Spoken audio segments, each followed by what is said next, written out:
नानी के हाथों के लड्डू खाकर दादी को भूल गए। जाओ, अब बात नहीं करूंगी तुमसे। दादी दादी बात करो ना।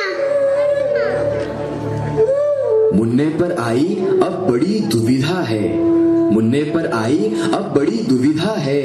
एक तरफ लड्डू तो दूसरी तरफ खीर की सुविधा है। अब मुन्ना दादी को मनाए कैसे, अपने हाल दादी को सुनाए कैसे।